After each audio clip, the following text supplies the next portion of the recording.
My sister is a single mother, unwanted by anyone, Chloe announced into the microphone, her voice echoing off the vaulted ceilings of the country club ballroom, and the entire room erupted into comfortable, cruel laughter. The silk of my bridesmaid dress suddenly felt like coarse sandpaper against my skin. But the true asphyxiation came a second later, when our mother leaned into the nearest table microphone and added with a sharp chuckle, "She's just a used product, legal damage from a bad investment." My father, sitting right next to her in his tailored tuxedo, covered his mouth with a manicured hand to stifle a genuine chuckle, his shoulders shaking with silent amusement at my public execution.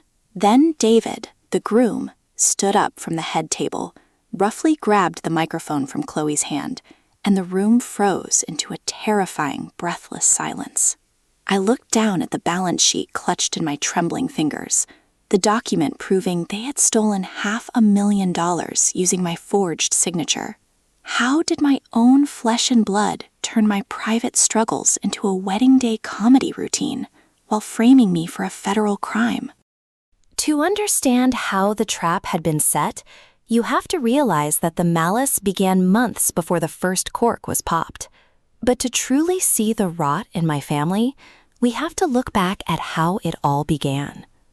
It actually began on a Tuesday morning 6 months earlier, a day that smelled faintly of burnt espresso and cheap baby wipes in my cramped 2-bedroom apartment on the edge of the city. My 3-year-old daughter Lily was smeared with peanut butter, giggling as she smashed a plastic dinosaur into her bowl of oatmeal, while I tried to balance my laptop on the edge of the sticky kitchen table. The radiator groaned and hissed, a rhythmic metallic pulse that always signaled a spike in our heating bill, a sound that always made my stomach do a familiar, uneasy flip. Chloe had called me 3 times before 8 o'clock, her custom ringtone, a jaunty, aggressive violin piece, cutting through the domestic chaos like a siren. I finally swiped the screen with a damp thumb, bracing myself for the inevitable torrent of demands that came with her impending nuptials. I gripped my grandfather's silver fountain pen, using its familiar weight to anchor myself before answering. The kitchen air felt heavy as Chloe's voice cut through the room. "Leo, thank God you finally picked up. I was about to think you drowned in diapers," Chloe chirped through the speaker, her tone tripping with that bright, patronizing sweetness she always used when she needed a favor. I could hear the distinct clinking of high-end porcelain in the background, a clear sign she was having breakfast with our mother at the boutique cafe downtown. The contrast between her world of artisanal pastries and my world of scraping the bottom of the peanut butter jar was always stark, but today it felt particularly heavy. "Good morning, Chloe. I'm just trying to balance my client accounts while Lily eats breakfast," I murmured, keeping my voice level and calm despite the rising pressure behind my eyes. A heavy pause followed, filled only by the distant murmur of the cafe crowd across town. "Well, wrap it up, because Mom and I are looking at the final seating arrangements for the grand ballroom, and we noticed a huge problem with your table assignment," she continued without a single pause for breath, her words coming faster and sharper. I set the silver fountain pen down on the wooden table, watching the ink glint under the harsh overhead light. "What kind of problem, Chloe? I thought we agreed I'd be at table 4 with the extended cousins," I said, my fingers freezing over the keyboard as a small knot of apprehension began to form in my chest. Table 4 was safe, populated by distant relatives from Ohio who were generally too polite or too bored to ask invasive questions about my ex-fiancé or my bank account. "Oh, table 4 is completely full now because David's partners from the law firm need those seats, so we had to move you to the back corner near the kitchen doors," Chloe stated carelessly, as if she hadn't just relegated her only sister to the worst seat in the house. Lily reached for my coffee mug, and I deftly slid it out of her reach, earning myself a tiny, frustrated pout. "The kitchen doors? Chloe, that's where the waiters bust through every 2 minutes. It's going to be incredibly loud," I countered, the plastic of my phone case creaking under the sudden tightness of my grip. I heard our mother's voice in the background, a muffled directive about floral arrangements, followed by Chloe's quick murmur of agreement before she returned to the call. "Someone has to sit there, Leo, and honestly, since you don't have a +1, you take up the least amount of space," Chloe snapped, her patience evaporating instantly, as the sweet veneer cracked to reveal the hard, demanding core beneath. The phrase stabbed deep, a precise, calculated jab at the fact that my fiancé had vanished into thin air the moment the pregnancy test turned positive 3 years ago. "Fine, whatever. Put me by the kitchen," I whispered, the fight draining out of me, as it always did when they ganged up on me. I hung up the phone without waiting for her goodbye, the silence of the kitchen rushing back in, heavy and suffocating. I looked down at Lily, who was now holding up her plastic T-Rex with a triumphant grin, and I forced a smile, determined not to let their poison ruin her morning. The next few weeks became a blur of frantic work and escalating wedding demands, with Chloe treating me more like an unpaid personal assistant than a maid of honor. I found myself driving across the city during Lily's nap times to pick up fabric swatches, argue with bakers over the exact shade of ivory frosting, and drop off Chloe's dry cleaning. My mother offered no help, only constant critiques of my appearance whenever I dropped by her house to coordinate the rehearsal dinner schedule. The scent of expensive lavender polish and stale air filled the grand house, a place that had never felt like a home to me, only a showroom for my parents' social status. She gestured vaguely toward the dining room table, indicating where she wanted the boxes placed without offering to help with the weight. I carried 3 heavy boxes of custom wedding invitations into her pristine foyer, my lower back twinging in protest. "You look tired, Leona. Those dark circles under your eyes are going to ruin the professional photography," my mother remarked, not even looking up from her iPad as I set the boxes down with a dull thud. My cheeks flushed with heat, a familiar mix of shame and anger bubbling in my chest. "I'm working late to cover the cost of the bridesmaid dress, Mom. Freelance hours are a bit brutal this month," I replied, rubbing the small of my back while looking at her perfectly coiffed blonde hair and flawless cream knit sweater.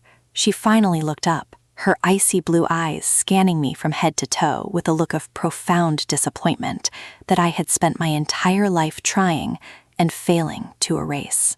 "Well, if you had chosen a stable man instead of that artist boy, you wouldn't be counting pennies for a dress your sister so generously allowed you to wear," she said, her voice smooth and entirely devoid of empathy, a perfectly delivered passive-aggressive strike. I gripped the edge of the marble console table to steady myself, the cold stone biting into my palm. "Mark has nothing to do with this, Mom. He's been gone for 3 years, and I am managing just fine on my own," I lied, the falsehood tasting like copper in my mouth, because the truth was I was exhausted, terrified, and running on 4 hours of sleep. My bank account was a minefield of auto drafts and low balance alerts, and the cost of Chloe's mandatory bachelorette trip to Aspen was looming over me like a financial executioner. "Managing isn't thriving, dear, and a child needs a father with resources, not a mother who smells like spreadsheet sweat and baby formula," she muttered, returning her gaze to her screen, effectively ending the conversation with a flick of her manicured finger. I stood there in the quiet foyer for a long moment, the silence between us so heavy it felt like a physical weight crushing my chest. I turned and walked out, the heavy oak door clicking shut behind me like a prison cell. The first real warning sign that something far more sinister was brewing came during the bridal shower at our parents' country club. The room was a sea of pastel linen and expensive floral arrangements, the air thick with the scent of mimosas and white lilies that made my head throb with a dull, persistent ache. I was sitting at the edge of the gift table, meticulously recording every designer blender and silver platter in a leather-bound notebook using my grandfather's silver fountain pen. Chloe was sitting on a velvet armchair in the center of the room, surrounded by a mountain of glossy wrapping paper, her face flushed with the intoxication of absolute attention. Our mother stood nearby, holding a glass of champagne, her laughter ringing out a little too loudly whenever one of David's wealthy relatives made a comment. I noticed Chloe lean over to her best friend, Sarah, a sharp-featured woman who had always treated me like a piece of unpleasant scenery, and whisper something that made them both look directly at me with narrow, calculative eyes. After the guests began to filter out toward the veranda, my father approached the gift table, his steps uncharacteristically hesitant. He adjusted his silk tie, his eyes darting around the emptying room, before he tapped a thick manila folder against the edge of my table. "Leona, when you have a moment tonight, I need you to run these corporate filings through your accounting software," he said, his voice dropping to a low, gravelly whisper that felt completely out of place amid the cheerful clinking of champagne flutes. I reached for the folder, but he held on to it for a split second too long, his grip tight and unyielding. "Is there a deadline for this, Dad? I have 2 client audits due by Thursday," I murmured, looking up to meet his gaze, but he quickly looked away, his jaw tightening into a rigid line. "Just get it done by tomorrow morning, and don't discuss the numbers with anyone, not even David or his partners," he muttered, releasing the folder abruptly and welcomed before I could ask a single follow-up question.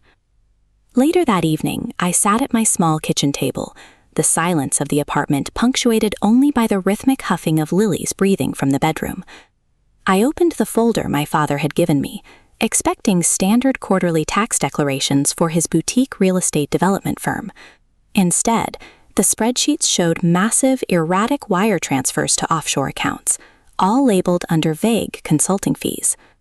My throat suddenly felt incredibly dry, a tight, suffocating knot forming right beneath my jaw as I stared at the numbers. When I called my father to ask about the anomalies, the call went straight to voicemail, but 20 minutes later, a text from my mother flashed across my screen. "Stop digging into things you don't understand, Leona. Just sign off on the audit sheets like a good daughter," the message read, the text glowing coldly in the dark room. That was the exact moment I should have known that I wasn't just helping my family, I was being positioned on a chopping block. The breaking point arrived 3 days later, when I had to drop off a forgotten set of fabric swatches at my parents' house. The mansion was completely silent, the housekeeper having taken the afternoon off, leaving the grand hallways echoing with the solitary click of my boots on the polished hardwood. As I passed my father's private study, I noticed the heavy mahogany door was slightly ajar, a sliver of golden light spilling across the dark oriental rug in the hallway. I stepped inside to leave the swatches on his desk, but my foot brushed against a trash can, knocking over a crumpled piece of corporate stationery. Picking it up, my eyes caught a glimpse of my own name printed in bold official lettering at the top of a bank notification sheet. My hands began to shake so violently that the paper rattled like dry leaves in the wind, a sudden chill rushing down my spine despite the warmth of the room. I felt a cold sweat coat my palms as I set the crumpled paper down and stepped closer to his massive desk, my chest heaving as if the oxygen had been sucked out of the room. My eyes locked onto the bottom drawer of his filing cabinet, which was pulled out just a few inches, revealing a thick, bright red folder tucked behind standard tax files. I reached out, my fingers trembling as I slowly pulled the folder from its hiding place, my heart hammering against my ribs like a trapped bird. The texture of the heavy cardboard felt rough, almost abrasive against my skin, as I flipped open the cover to reveal the first page. It was a formal loan application for $500,000 from a private maritime credit union, an institution I had never heard of in my life. I flipped through the pages, my breath catching in my throat as I reached the final authorization section. There, printed at the bottom of the liability clause, was my full legal name, my professional accounting license number, and a signature that looked terrifyingly identical to my own. The document designated me as the sole primary guarantor, meaning that if the loan defaulted, the entire financial and legal devastation would fall squarely on my shoulders. The coffee I had drunk earlier turned to bitter ash in my mouth, a wave of hot nausea rising in my throat as the true scale of the betrayal washed over me. I tried to rationalize it, telling myself it was a draft, an error, a terrible misunderstanding that my father could easily explain away with a laugh. But right next to the signature was a photocopy of my driver's license, a copy that had been taken from the files I kept in our family safe. The world seemed to tilt on its axis, the silence of the study expanding until it became a deafening roar in my ears. I didn't leave the house. Instead, I sat in the leather armchair in the corner of the study, holding the red folder tightly against my chest, until I heard the heavy front door open an hour later. My father walked in, humming a cheerful tune, his camel hair coat draped over his arm. But he stopped dead in his tracks the moment his eyes fell on me. The color drained from his face, his jaw tightening so hard that the muscles along his cheekbones began to twitch under his tanned skin. "Leona, what do you think you're doing snooping around my private office?" he hissed, his voice dropping to a dangerous low growl as he slammed his briefcase onto the desk. I stood up slowly, the red folder heavy in my hands, my voice surprisingly steady despite the roaring in my ears. "You forged my signature on a $500,000 fraudulent loan, Dad," I said, tossing the documents onto the blotter between us. He looked down at the papers, then back up at me, his expression shifting from sudden panic to a cold, mocking sneer that made him look like a complete stranger. "Watch your tongue, Leona.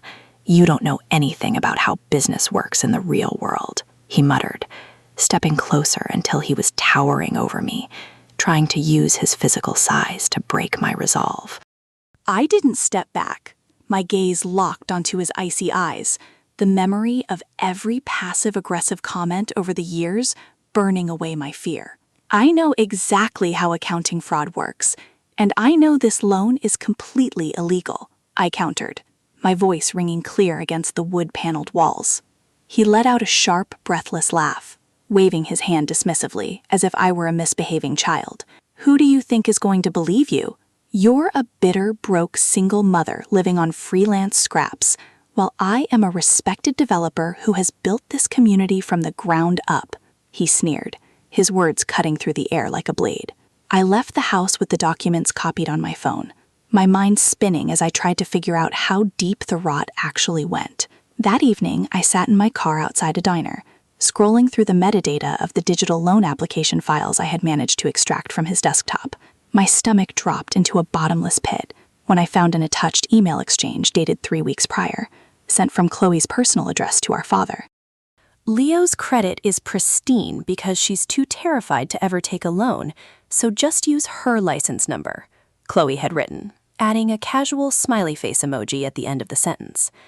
The revelation felt like a physical blow to my solar plexus, knocking the wind right out of my lungs as I gripped the steering wheel until my knuckles turned white. My own sister hadn't just stood by, she had actively selected me to be the sacrificial lamb for her financial fantasy. The layer of betrayal deepened even further when I opened the second attachment in the email thread, a message from my mother sent to both Chloe and my father. "Make sure Leona signs those standard tax forms blindly. That way we have a baseline signature to copy for the credit union," Eleanor had instructed, her words cold, calculated, and completely devoid of maternal instinct.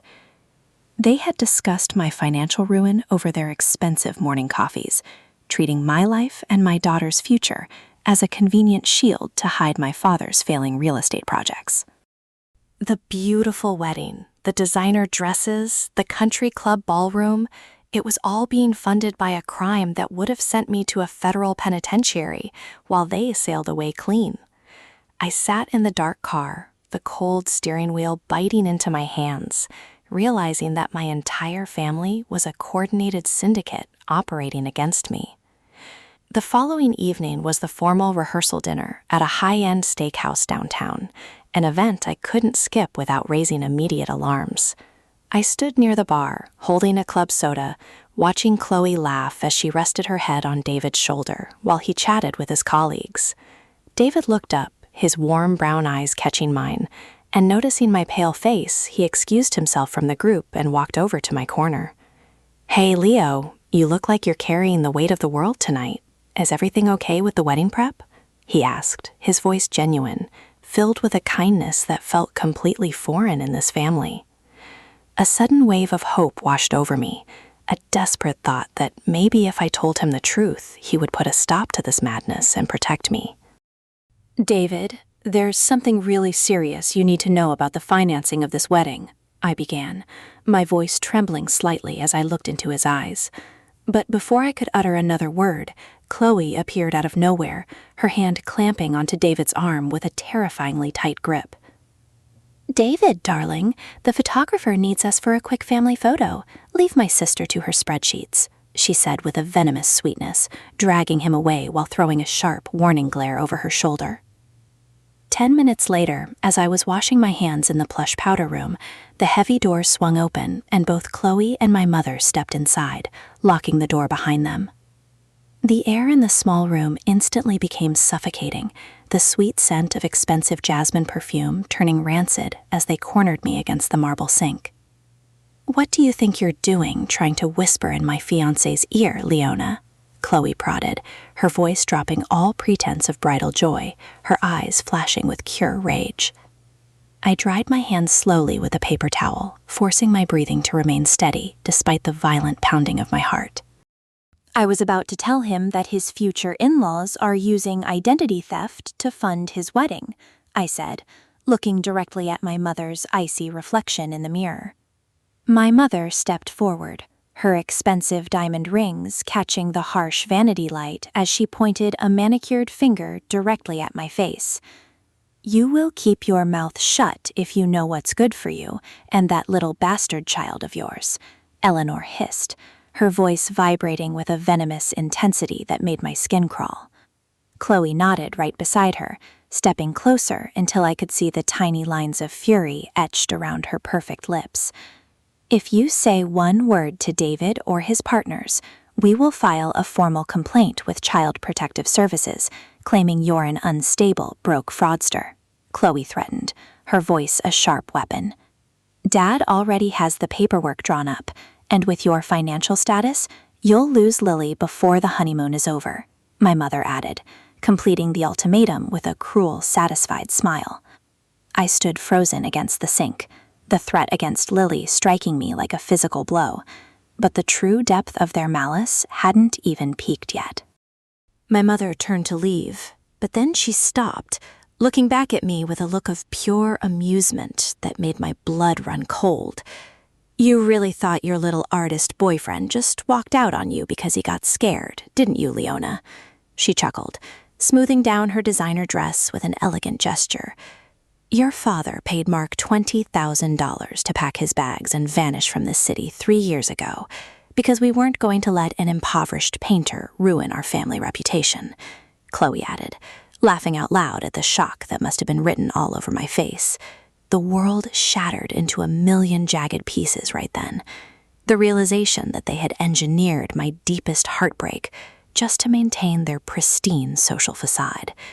A strange, terrifying calm washed over me in that moment, a sudden internal click that silenced the roaring in my ears and dried the tears before they could even form. The fear that had dictated my entire life vanished, replaced by a cold, calculating determination that burned like liquid ice in my veins. I looked at my mother and sister, seeing them clearly for the first time not as family, but as dangerous adversaries who needed to be utterly dismantled. "I understand exactly where we stand now," I said, my voice completely flat, devoid of any emotion as I walked past them and unlocked the heavy bathroom door. They exchanged a triumphant glance, believing they had successfully broken my spirit and secured my absolute silence for the upcoming wedding. They had no idea that the broken girl they knew had died in that powder room, and a ruthless protector had taken her place. The next morning, I made a single call from a burner phone to Jonathan Vance, a legendary forensic accountant and corporate defense attorney who had been my grandfather's closest friend. We met in a quiet, dimly lit diner on the outskirts of the state line, far away from the prying eyes of my parents' social circle. I laid out the digital files, the email threats, the bank notifications, and the forged loan documents across the worn vinyl booth. Jonathan put on his reading glasses, his seasoned eyes scanning the paperwork with a growing expression of grim severity as he adjusted his posture. "This isn't just corporate fraud, Leona. This is a multi-layered federal violation that carries significant prison time," Jonathan murmured, his voice steady and reassuring as he looked up at me.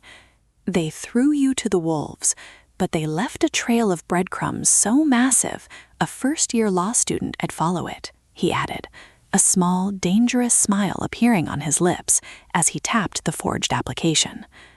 The night before the wedding became my silent vigil, a long, sleepless stretch spent sitting at my kitchen table while the world outside slept under a blanket of darkness.